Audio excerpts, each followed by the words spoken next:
12.2 given data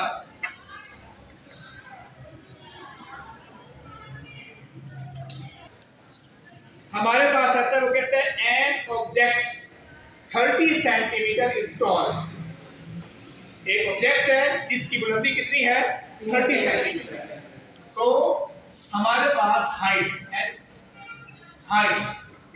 h of object, height of object h का मतलब हो गया हाइट ऑफ ऑब्जेक्ट। ऑब्जेक्ट की हाइट कितनी दी जा रही है 30 सेंटीमीटर। कितनी दी जा रही है 30 सेंटीमीटर। उसके बाद जी located 10.5 centimetre from concave mirror.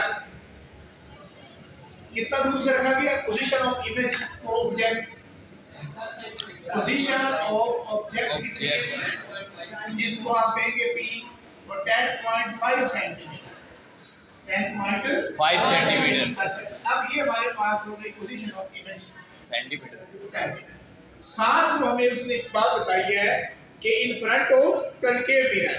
तो यहाँ कौन सा मिरर यूज हो रहा है कंकेव। तो यहाँ भी कंकेव मिरर यूज हो रहा है, इज यूज्ड। ये हमें एक आइडिया हो गया।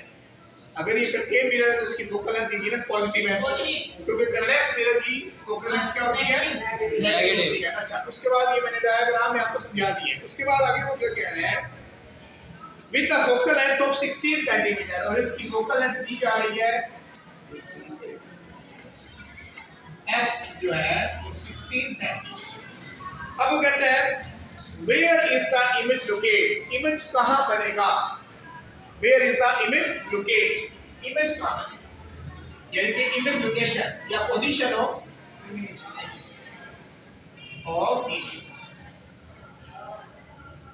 हमने क्यों मालूम। अब सवाल एक इसका एक न्यूमेरिकल है, इसका दूसरा पार्ट अभी है, वो मैं बाद में बताता हूँ। तो वो क्या कह रहा है जिसका बी बटन है ये ए है। बी में वो कहता है हाइट ऑफ इमेज की बुलंदी भी आपने मालूम करनी है, आई वो भी मालूम करनी है, लेकिन ये बी है, ये बात में करेंगे पहले करते हैं। अब देखिए सबसे पहले वो क्या कह रहा है, एज वी नो, जैसा कि हम जानते हैं, जैसा कि हम जानते हैं 1/f is equal to 1/b plus 1/q। अब यहाँ जो है एक बात देखें, हमारे पास f की कीमत 16 दी हुई है, तो 1/f की कीमत 16 सेंटीमीटर है।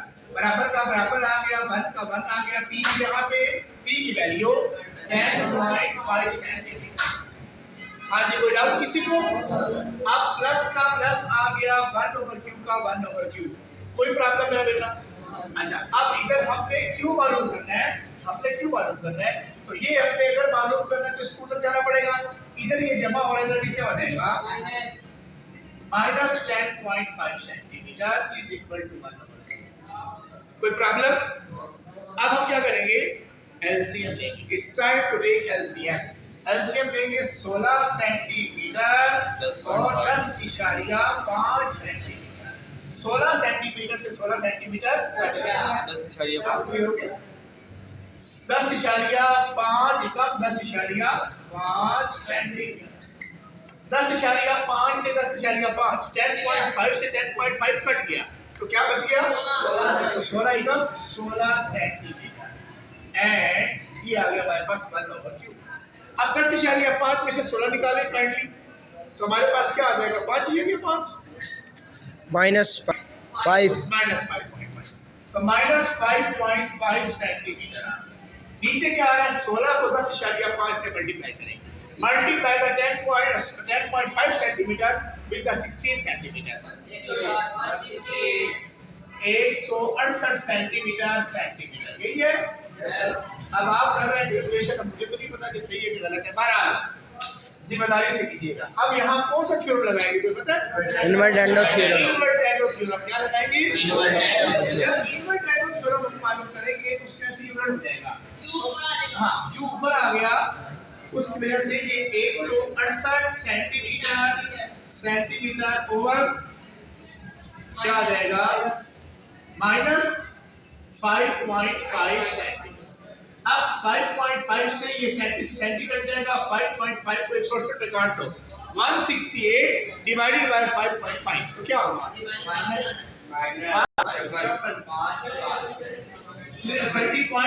30.54 सेंटीमीटर। लो जी, ये हमारे पास आ गया। क्यों क्या बता रहे हैं? इमेज जो है वो कहाँ है? बिहाइंड द मिरर है कि इन फ्रंट ऑफ मिरर है? बिहाइंड द मिरर है। इमेज जो है वो क्या है? बिहाइंड द मिरर, मिरर से पीछे है, इसलिए नेगेटिव साइन आया है। तो यहाँ तक ये एक मुकम्मल हो गया जी, यहाँ तक एक मुकम्मल हो गया। इसकी तस्वीर बना